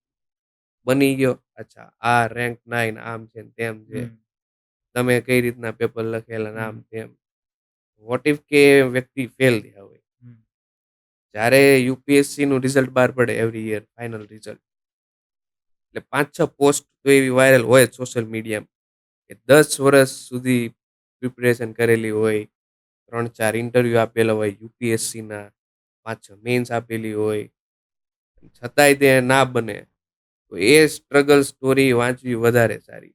કોઈની ફર્સ્ટ અટેમ્પ વાળી સક્સેસ સ્ટોરી વાંચવી એની કરતાં 10 વર્ષની ફેલિયરની સ્ટોરી વાંચવી સારી. શું કારણ કે શું ફેલ થયું છે એને આઈડિયા આવે એમ. ફેલ શું કામ થયા, રીઝન શું રહ્યા હશે, હા ને આફ્ટર ફેલિયર એ લોકો કઈ રીતના ફરીથી રાઇઝ કરે હા પોતાની જાતને. ટકી રહેવું આ ફિલ્ડમાં, છોડવી નહીં. અને ઘણા વારંવાર યુટ્યુબના માધ્યમથી કહેવાની ટ્રાય કરીને પણ સમજણ તો પડવી જોઈએ. કોઈ માનવા રેડી નથી. આપણે બધા મિડલ ક્લાસમાંથી આવીએ, રીચ કે અલ્ટ્રા રીચ ફેમિલીમાંથી આવતા નથી. હમ અલ્ટ્રા રીચ ફેમિલીમાંથી આવતા હોય તો પછી 40-50 હજારની નોકરી માટે આટલી મહેનત ના હા નો કરીએ. કરે નો કરે. જેટલા પણ કેન્ડિડેટ હશે ક્યાંક ને ક્યાંક મિડલ ક્લાસ, લોઅર મિડલ ક્લાસમાંથી બિલોંગ કરતા હોય. મા બાપે ક્યાંક ને ક્યાંક આડાવડી વ્યવસ્થા કરીને, જમીન વેચીને, ગીરવી મૂકીને અ, ભણાવ્યા હોય, અને અહીંયા આવીને પછી એ ચકાચોંધનો માહોલ જોઈને એમાં હા વહી જવું, એ વસ્તુ ખોટી કહેવાય. ભાઈ આપણે તો કાંઈ મૂકીને નથી આવ્યા, આપણા મા બાપે ઘણું બધું હા મૂકીને આપણને આપણી પાસે કરેલું છે. સ્કોપ હતો જ નહીં ક્યાંનું. જે રખડવું હોય એ રખડાય એમ હતું, ખુલ્લી છૂટો હતી. દિલ્હીમાં કોઈ કહેવા વાળું હા નહોતું, કોઈ કોઈ જોવા કોઈ વાળું પાબંદી નહોતું, નથી. ટોકવા વાળું આજે નહોતું. હું લાસ્ટ ટાઈમ ગયો ને હમણાં જ્યારે દિલ્હી, ત્યારે મેં એ જ કીધું. મેં કીધું ભાઈ ત્યાં આપણો ફ્રેન્ડ છે એને બી એવું કીધું બહુ માહોલ ખરાબ છે. તો એને એક એટલીસ્ટ એટલું જોઈ લેવું જોઈએ. અચ્છા રવિ, બીજું કે હવે તો બીજું જ કંઈ કહેવા જેવું છે નહીં, કારણ કે આટલો સંઘર્ષ તો કીધું. દિલ્હીની લાઈફ હજી મને યાદ આવે કે બપોરનો તડકો, હમ. તમે રૂમે પહોંચો ને ત્યાં આખા પલળી જાય. કપડાં ચેન્જ કરવા માટે સમય ગોતતા હોય કે કપડાં ચેન્જ કરવા કે જમવું. કારણ કે મને હજી યાદ છે કે એક સેશન પૂરો કરીએ દિલ્હીનું ગરનાળું ક્રોસ કરવાનું, એ ઓલી સ્મેલ લેવાની. એસએફએસ નું હા નાડું, નહેરુ વિહારનું હા, નાડું. નહેરુ વિહારનું નાડું ક્રોસ કરવાનું. આટલા આટલા નીચા વાયર લટકતા હોય, ધ્યાન રાખવાનું છે ક્યાંક વાયર લટકી ના જઈએ. અને ત્યાં તો વેજ કે બધું. હા, હા, મિક્સ. ઈ બી એક ડર છે, ઘરે જ ખાવું પડે, બીજું કઈ તો ઓપ્શન નહોતું આપણી માટે. પણ મને એટલી ખબર હતી કે ભાઈ આપણે ટકી રહેવાનું છે આ ફિલ્ડ, ગમે ઈ થાય. અને આ ફિલ્ડ હું માનું છું ને ત્યાં સુધી પર્સનલી મારું માનવું તો એવું છે કે ટેલેન્ટનું ફિલ્ડ છે. તમે આમાંથી સારી એવી ઓપોર્ચ્યુનિટી છે, અર્નિંગની ઓપોર્ચ્યુનિટી છે. માન લો કે ગવર્મેન્ટ એક્ઝામ પાસ કરવા માટે સફળતા મળી ગઈ તમને, એટલે એક ઓપોર્ચ્યુનિટી તો થઈ ગઈ. મારી માટે એ ઓપોર્ચ્યુનિટી છે કે હું પહેલેથી ટીચર હતો, અને બીજું કે ટીચિંગમાં અત્યારે એને લઈને સારું ગાઈડન્સ આપી શકીએ છીએ કે ભાઈ આપણે કેવું ખબર કે એક એક્સ્ટ્રા ઓર્ડિનરી નોલેજ પ્રોવાઈડ કરાવી શકીએ. બીજું કે ઉઠા ભણાવવા સિવાયની બધી બાબતો આપણાથી થઈ શકે છે.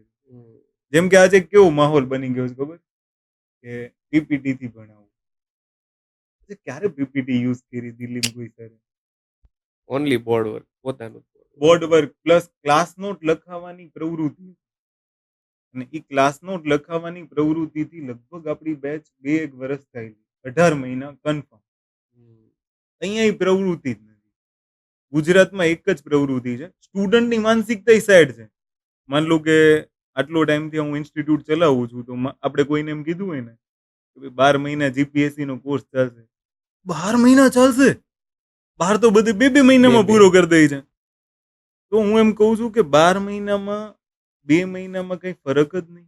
જેવું આપણે એને એવું પીરસવા માંગીએ છીએ કે તમે જો એક વખત અહીંયા કોર્સ પૂરો કરો છો ને, તો તમારે કંઈ ઘટશે નહીં. ઘટશે નહીં મીન્સ કે આપણે પહેલા એને ટોપિકના કોન્સેપ્ટ કરાવીએ છીએ, પછી આપણે એને ક્લાસમાં જ નોટ્સ લખાઈએ છીએ. તો હું એમ કહું છું કે આપણને નહીં આવડે છે. પીપીટી બનાવડાવી નાખું, ટાઈપિસ્ટો નો રાખવા એ કંઈ બહુ મોટી વાત નથી. પીપીટી બનાવીને પણ એમાં ફિલિંગ નહીં આવે ભણાવવાનું. બીજી વસ્તુ શું છે ખબર? કે જે સ્ટુડન્ટને પીરસવાનું છે ને ઈ નહીં આવે. રેડીમેડ મટીરિયલ ગામમાં નથી મળતું. વાંચીને કોણ પાસ થયું? પીપીટી થી ભણાવું મતલબ કે ટેલિપ્રોમ્પ્ટર ની જેમ ભણાવતો હોય ને હા. એવું લાગે. નહીં બીજું કે મારી પૂછવું તને કે ફોર એક્ઝામ્પલ મારું તો માનતા નહીં કારણ કે સફળતા તારા હાથમાં છે.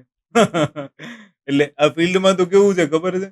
કે જે સફળ હોય ને એનું એને જ વધારે સાંભળે. માને. પણ વાસ્તવિકતા એ છે કે તમારે જો કંઈક ઊંચા શિખર ઉપર પહોંચવું હોય ને તો અસફળતા ક્યાં મળી ને એ રીઝનોને દબાવવા જોઈએ. તો મેળ ખાય. અધરવાઇઝ આ બધું ભેગું થાય નહીં. હમ. પણ હું એટલું જ પૂછું કે એક વખત નોટ્સ બનાવી યુપીએસસી પછી તાર અપડેટ સિવાય બીજા કયા ચોપડા ખરીદવા પડ્યા? કશું જ નહીં. એક કઈ એક્ઝામમાં? મેં બીજા કોઈ એક્સ્ટ્રા મટીરિયલ જ નથી ખરીદ્યા. એવરી યર ખાલી નોટ્સ અપડેટ કરવાની આપણે બસ.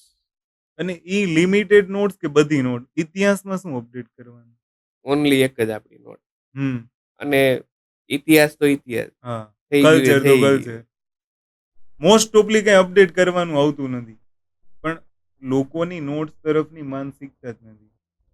2 કલાકનો લેક્ચર લેવો, માની લો કે કોઈ કોર્સ પરચેસ કર્યા હોય એમાં નકરું ભણાય જ કરવું હમ અને પછી રેડીમેડ પીપીટી આપી હા દેવી અથવા તો પીડીએફ આપી દેવી. હા એક છોકરો મતલબ કેન્ડિડેટ 2-2.5 કલાકનો લેક્ચર અટેન્ડ કરશે.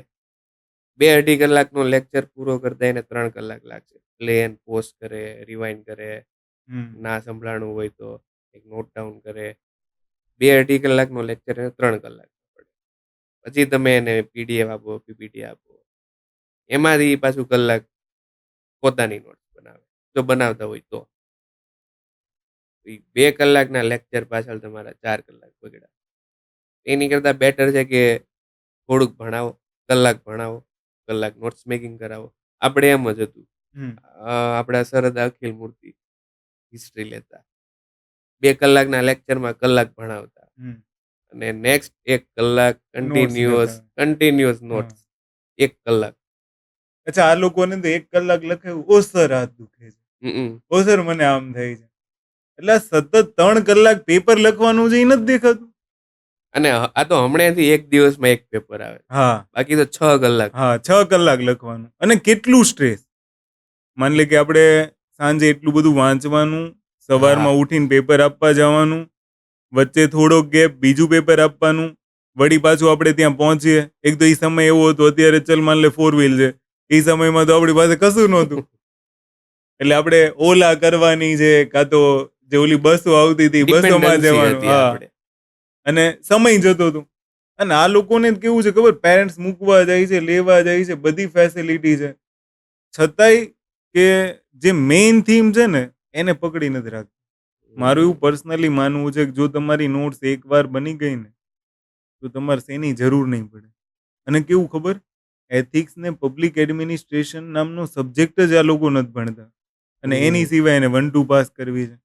ઓલમોસ્ટ 10 ક્વેશ્ચન હોય છે પેપર 2માં 1-2 મેઇન્સમાં. 10 આજુબાજુ એની ફ્રીક્વન્સી હોય જ છે ને જેને આ લોકો ફોકસ જ નથી કરતા. બીજું કે ઈ ખાલી વાંચીને એવું સમજે છે કે નિબંધની તૈયારી થઈ ગઈ. એમ નિબંધ લખાઈ જાય? નિબંધનો ફ્લો એમનેમ આવી ગયો તારે? નિબંધ પોતાના વિચારને મૌલિકતા ઉપર ડિપેન્ડ કરે. હમ એમાં કોઈ બેઠું કન્ટેન્ટ કે હા રિપોર્ટ ના ચાલે તો પછી એને નિબંધ ના કહેવાય. એને હા જીએસ નો આન્સર કહેવાય.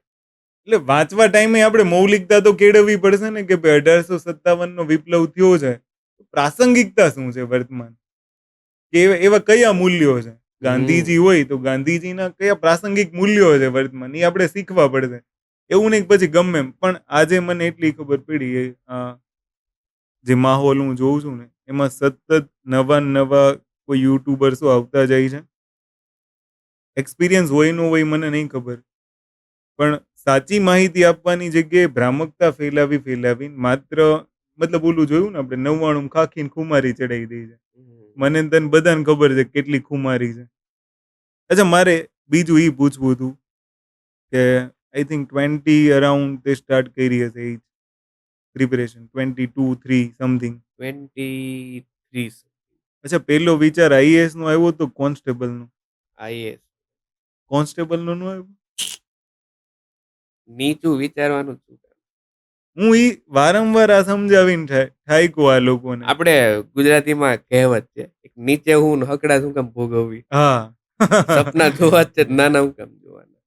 અને આમ હું તો એવું માનું છું, એ જ પ્રમાણે યાર ટાર્ગેટ ઊંચો ના રાખી શકો તમે. ગજબ કહેવાય. સફળતા મળે ન મળે બે પણ નંબરની વાત છે. લોકોને પીરસવામાં જે આવે કે હા તમે કોન્સ્ટેબલ બનો. હા તમને મોટા સપના જોતા શીખવાડતા જ નથી હમ. યુટ્યુબની દુનિયા. સ્ટ્રેન્થ મળે છે ને, પૈસા મળે છે ને. વધુ સ્ટ્રેન્થ શેમાં મળે? આ લોકોની માનસિકતા એક 20 વર્ષના છોકરાને કેટલો માનસિક રીતે નબળો પાડી દીધો છે ખબર? કે હમણાં તો અમે એવો માહોલ જોઈએ છે કે તું કોન્સ્ટેબલ સિવાય છે ને લાયક છો જ નહીં. આ યુટ્યુબનો પ્રભાવ છે. અને એની આજુબાજુના ગામમાં કોઈ કોન્સ્ટેબલ બને છે તો મા બાપને એમ લાગે છે કે જાણે ઓલો રિલાયન્સનો સીઈઓ બનીને આવ્યો હોય. કોન્સ્ટેબલ બનવાની ના નથી. આજે તો લોકો પટ્ટાવાળા બનવાય રેડી છે. એક માસ્ટર, પીએચડી એવું બધું કરીને કંડક્ટર બનવાય રેડી છે. હું એમ કહું છું 20 વર્ષના છોકરા માટે આ હિતાવહ છે. 20-21 વર્ષની ઉંમર મતલબ કે ગ્રેજ્યુએશન કમ્પ્લીટ થવાની તૈયારીમાં હોય. ઘણી બધી ઓપોર્ચ્યુનિટીઝ હોય કરિયરની, બીજી બધી ફિલ્ડની. એ સમયે હારી જવું, બેસી જવું, નાનો ટાર્ગેટ લઈ લેવો, એ તો ખોટું કહેવાય. અને આપણે એને એવા નાના ટાર્ગેટ માટે એન્કરેજ કરીએ તો એ આપણી અનૈતિકતા હા. કહેવાય. કે ભાઈ આપણે આપણા ખીચા ભરવા હાટું લોકોને નાના સપના અનૈતિકતા બતાવીએ. મતલબ કે તમે એને ટાર્ગેટ જ શું કામ એવું બતાવો? હમ અને કહેવાનું બીજું જ કેવું નહીં. ખબર, ડરાવવામાં આવે કે યુપીએસસી આમ છે. મોસ્ટ ઓફલી યુપીએસસી ની પ્રિપરેશન નથી કરતા. અને જે કરે છે ને એ લોકોનું તો મેં હમણાં જોયું કે ભાઈ, હું તો કહું દરેક પેરેન્ટ્સે એક વખત દિલ્હી આટો માર લેવો જોઈએ. પૂરેપૂરું કોઈ દિવસ ભરોસામાં ના રહેવું જોઈએ. ખબર પડે ને કે કેટલી પ્રિપરેશન. અચ્છા, મને હજી એક વસ્તુ ઈનું સમજાણી અત્યારના માહોલમાં કે ચલ માની લે કે આપણે જેવી દિલ્હી પ્રિપરેશન પૂરી થઈ ને એટલે આપણે બે તો પહેલે જ જોડે છીએ. આપણે કામ શરૂ કરી દીધું હતું આવીને તરત. હમ. કે ભાઈ આપણને ખબર પડી ગઈ હતી કે 2 વર્ષ આપણે જે ચોપડાઓ લખ્યા છે, 2 વર્ષ આપણે જે રિવિઝન કરી લીધું છે, એને પછી આપણે દરરોજ એક બે કલાક આપશું ને તોય આપણું કામ થઈ જવાનું. તો 8 કલાકનું કામ શું કામ નહીં? હમ. અને આજે એક કેવો વર્ગ છે ખબર, કે 5 વર્ષ સુધી 24 કલાક આપે છે મા બાપ, છતાં એ છઠ્ઠું વર્ષ માંગે છે. તેને એટલી ના ખબર પડે કે મા બાપને સમજવું જોઈએ એમ કે ભાઈ દરરોજના મેં એને 2 વર્ષ તો આપી જ દીધા હતા, દરરોજ 24 કલાક. તો પછી એને 8 કલાક કામ કરાવું.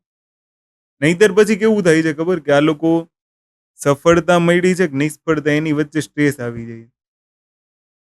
કામ ન કરે ને એટલે. અને ઓલું જો એક ઇન્કમ હોય સાઈડમાં, તો મારું તો એવું માનવું છે, એટલે જ હું નોટ્સને પ્રાયોરિટી આપું છું. કે આપણા છોકરાઓને આપણે નોટ્સમાં એટલે પ્રાયોરિટી આપીએ છીએ કે એક વખત બની ગયું ને, તમે ઇન્સ્ટિટ્યૂટ છોડશો ને તો 2-3 કલાક ખાલી એને આપી દો, ઇનફ છે. બાકી તમે તમારું કામ કરો. પછી એવું ન હોય કે આમાં લગે રહો મુન્નાભાઈ. હમ. હવે ઘણા બધાને માની લે કે તારે જ આ ફિલ્ડમાં 5 વર્ષ થઈ ગયા હોય ને પછી તું અત્યારે એક્ઝામ આપ, મને ને તને બેન ખબર છે કે 5 વર્ષ પછી પોસ્ટિંગ થવાનું. હા, 47 નું પોસ્ટિંગ એમ થોડું થઈ જાય હમણાં ને હમણાં. અને વાર હવે તો એક લાગશે. નવી પેટર્ન આવી છે કે ચલો કોર્ટ ચલે, એક માર્ક કે લીએ. અને પછી ભરતીઓ બધી અટકે છે. મતલબ કે યુટ્યુબની દુનિયાએ હમ. એટલો ક્રેઝ ઊભો કરી દીધો છે. આમ થવું જ જોઈએ, આવું જ થશે, ખાખીની ખુમારી. કોન્સ્ટેબલને કેટલું દોડવાનું છે એ તો કહો. એક 20 વર્ષના છોકરા ઉપર તમે કેટલું સ્ટ્રેસ નાખી દેવાના છો એ તો કહો. તારી ઉર્જાને ક્યાં દબાઈ દીધી તો જણાવો. 20 વર્ષની એવી ઉર્જા છે કે જેને તમે ધારો ને તો સીધો એસપી બનાવી શકો છો. સફીન હસન એસપી બને છે, પણ એને જોઈને લોકો કોન્સ્ટેબલની તૈયારી કરે છે. આ માનસિકતા નહીં સમજાતી. એને જોઈને લોકો, મતલબ કોન્સ્ટેબલની તૈયારી કરતા લોકો એની ઉપર એનું સ્ટેટસ મૂકીને એમ કહે છે આપણે કોઈ ના નથી પાડતા, કોન્સ્ટેબલનું પદ કોઈ ખરાબ પદ નથી, બરાબર. પણ માન લો કે એક તમારી ઉંમર થઈ ગઈ હોય પછી અને તમે એ હા રસ્તો તમારી પાસે ચૂઝ કરો પૂરતા તો સંસાધનો ના હોય, અને ઘણા બધા એવા હોય ને બિચારા કે જે ગામડાઓમાં છે, જે ટ્રાઇબલ્સમાં છે, કે જેની પાસે પૂરતા સંસાધનો નથી. ચલ, મેન તે કેવી રીતના દિલ્હી એડજસ્ટ કર્યું બધી ખબર છે. કોઈની પોકેટ મની એટલી ના હોય 15-16 હજારની, કારણ કે 2020 18 15 થી, હા 18, 18 18-19 સમજ ને કે 15-20 હજારનો ખર્ચો કરવો મંથલી, જેવું તેવું કામ છે. એવું ન હોય તો આપણે માની લઈએ કે ચલો તમે અહીંયાથી પણ ગોલ તો કમસે કમ ઊંચો રાખો. હમ અને આજે એક માહોલ કેવો જામ્યો છે ખબર? કે વગર તૈયારીએ ચોપડા વાંચીને પાસ થવું. તો ઈ પોસિબિલિટી કેટલી? અચ્છા, આમ શું થાય? માન લે ચોપડા વાંચીએ ડાયરેક્ટ તો શું થાય? કશું જ નહીં. એમાં જે લખ્યું એ જ મળવાનું છે. પણ જે ટોપિક પાછળની જે અન્ડરસ્ટેન્ડિંગ છે ને, હા, એ ના મળે. બુક અન્ડરસ્ટેન્ડિંગ તમને પાછું. ઇન્ફોર્મેશન આપશે, પણ કોઈ ટીચરનું ગાઈડન્સ એ અન્ડરસ્ટેન્ડિંગ આપશે. ઇન્ફોર્મેશન લેવી અને અન્ડરસ્ટેન્ડિંગ હોવી અલગ વસ્તુ. પણ આ માહોલનું જોયું કે સ્કૂલમાં ટીચર પાસે ભણવું છે ને ગવર્મેન્ટ એક્ઝામમાં ભણવું નથી. આ કોઈ હમ ક્લાસીસ ચલાવવાની વાત નથી. હું જનરલી એવું કહું છું. તમારે હા, 10મું ધોરણ પાસ કરવું હોય તોય તે સ્કૂલે જવું પડે, એક્સ્ટ્રા ક્લાસ લેવા પડે. હા, અને તમારે ઓફિસર બનવું હોય તો તમે એક્સ્ટ્રા ક્લાસ હા. કરવા ના પાડો. અને ઓફિસર બનવામાં કેવું ખબર? કે તમે બુક લિસ્ટ આપો ને અમને. ચલો હું હમ તમને બુક લિસ્ટ આપી દઉં લક્ષ્મીકાંત. પન્ને પન્ને હું તમને કહેવા આવીશ કે આટલું જ કામનું છે, આટલું કામનું નથી.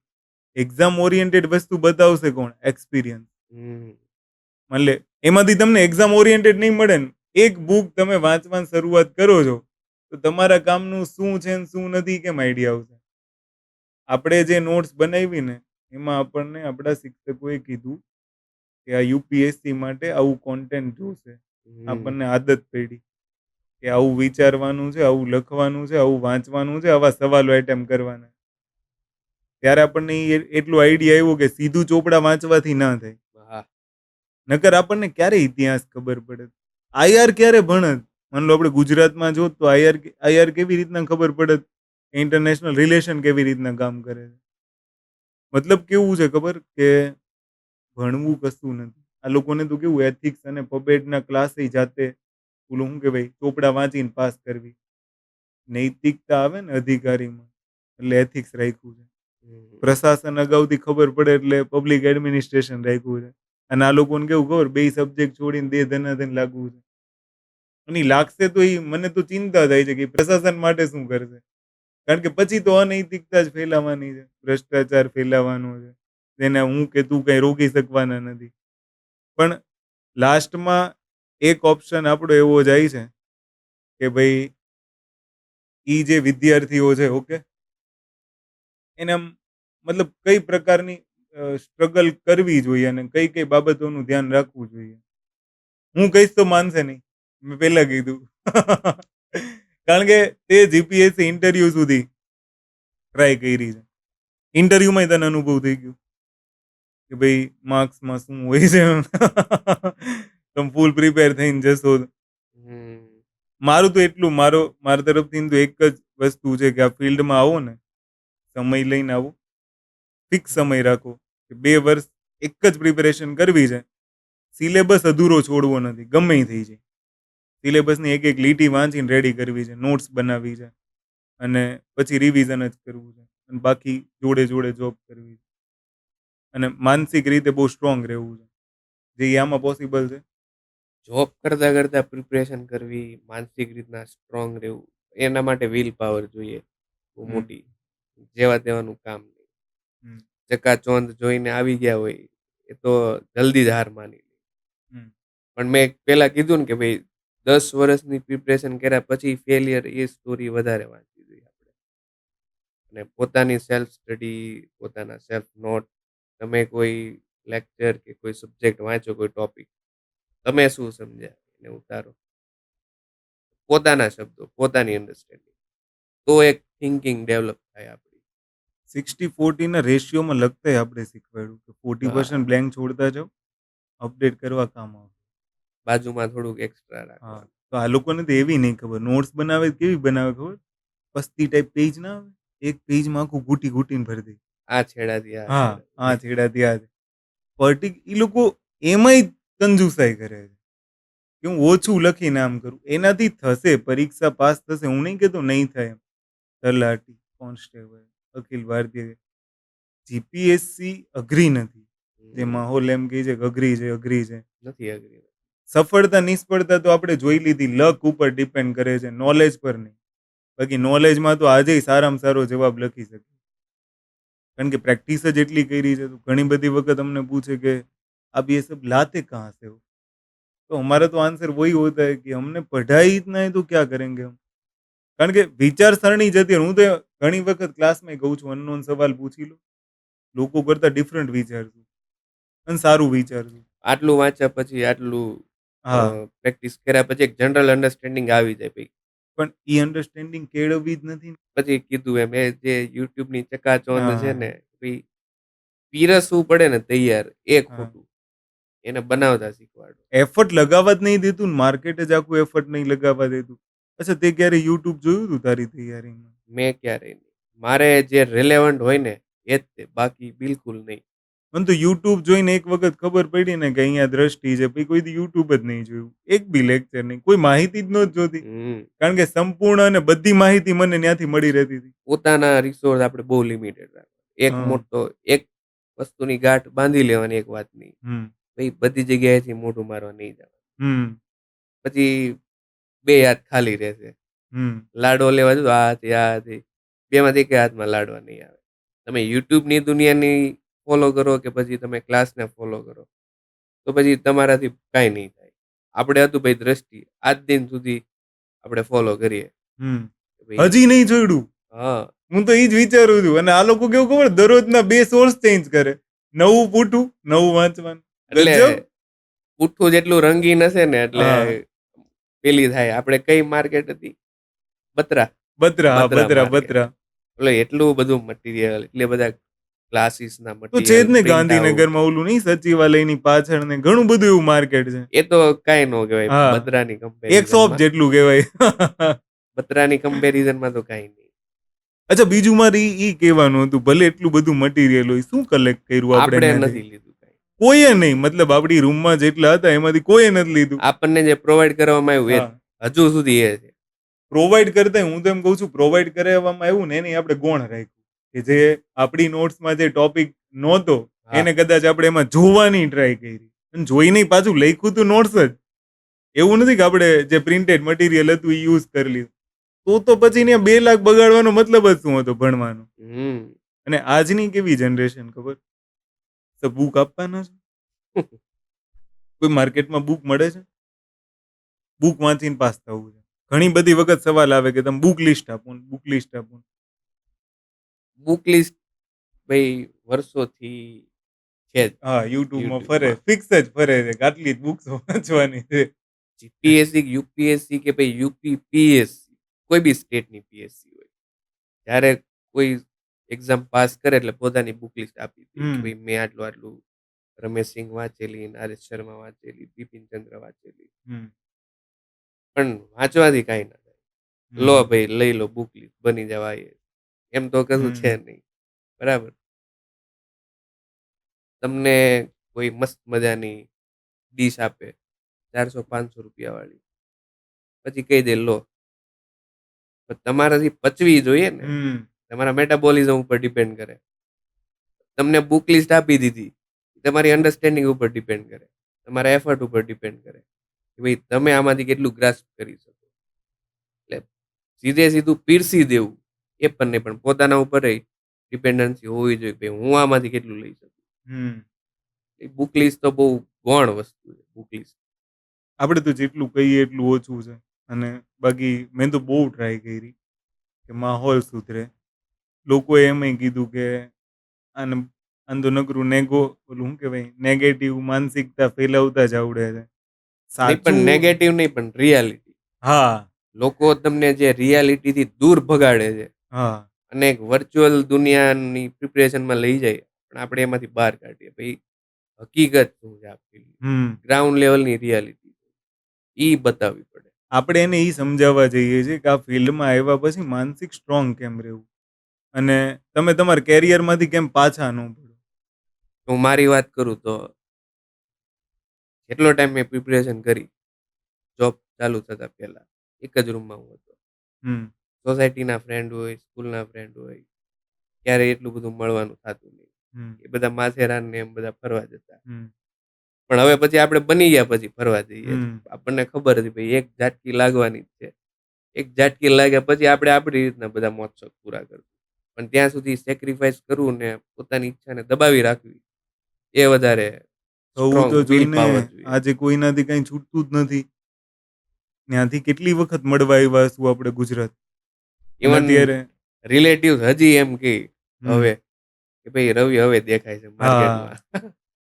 અડધા મતલબ મને જ મારામાં જ કેવું હોય, મારામાં તો મેં તને બહુ પર્સનલી વાતો કરી છે કે ભાઈ લોકોએ હું ને હુંય કરી નાખ્યું. દિલ્હી હતો તો બેફામ લોકો બોલ્યા કે આ તો કંઈ છે નહીં, ના કંઈ દેખાતો નથી. મતલબ હમ લોટ્સ ઓફ બ્લેમ કરવા સુધી લોકો બોલી ગયા. પણ એ સફળતા દેખાય છે ને આજે. આમ સેટિસ્ફેક્શન છે કે નહીં ભણ્યા, નહીં મજા હમ આવી, નહીં નોલેજ છે. અને નોલેજનો જ્યારે આપણે ઉપયોગ કરવા જઈએ માર્કેટમાં તો સમજવાવાળા લોકો સમજે છે. મોસ્ટ ઓફલી આપણે 1-2માં જે અમારી બેચ ચાલે છે ને અત્યારે હાલમાં, એની અંદર ઘણા બધા ગવર્મેન્ટ ઓફિસરો, એ બધા પાગલ. એને ખબર પડી ગઈ છે કે ભાઈ જો પાસ કરવી હોય તો આ પ્રકારનું જ જોશે. એને નેગેટિવિટી નથી દેખાતી. પણ અમુક લોકો છે કે જેને નેગેટિવિટી દેખાય છે. હવે આ ચર્ચાનો અંત તો નહીં આવે, પણ હમ ફરી પાછું કંઈક આવા જ વિચારો સાથે આપણે એને જણાવશું કે ભાઈ આ ફિલ્ડના એક્સપિરિયન્સો શું છે. બાકી તો આટલા એક્સપિરિયન્સ સાથે આપણે આજે પૂરું કરીએ. અને જો તમને કાંઈ એવું લાગે કે ભાઈ બીજા મુદ્દાઓ જે તમારી પાસે હોય અને એ નવા ડિસ્કશન કોઈ વ્યક્તિ હોય એની સાથે ડિસ્કસ કરવા હોય તો એ કમેન્ટ કરજો. અમે એની ઉપર પૂરતું ધ્યાન આપશું કે બને ત્યાં સુધી અમે સમાધાન કરવાની ટ્રાય કરશું. પણ આ ફિલ્ડમાં લાસ્ટમાં હું એટલું જ કહેવા માંગીશ કે તમે આવો ભલે, મોસ્ટ વેલકમ, પણ થોડીક ખુમારી સાથે આવજો, થોડીક પેશન્સ જોશે. અને એક તમારે કેવું છે કે માનસિક રીતે બહુ સ્ટ્રોંગ બનીને રહેવું પડશે. કારણ કે આ ફિલ્ડ નહીંતર કેવું છે તમારે 5-10 વર્ષ બગાડી નાખશે, તમને આઈડિયાય નહીં આવે. અને પછી આપણા હાથમાં કંઈ રહેતું નથી એક વખત છૂટી જાય પછી. એટલે સમય નો બગડે, ઉંમર પ્રમાણે ડિસિઝન લેતા થઈ જાવ. આજના ઇન્ફોર્મલ પોડકાસ્ટનો હેતુ જ એટલો હતો. ફરી પાછા મળીશું નેક્સ્ટ ટાઈમ. તમારો કોઈ ક્વેશ્ચન હોય તો કમેન્ટ કરી શકો છો. જય હિન્દ.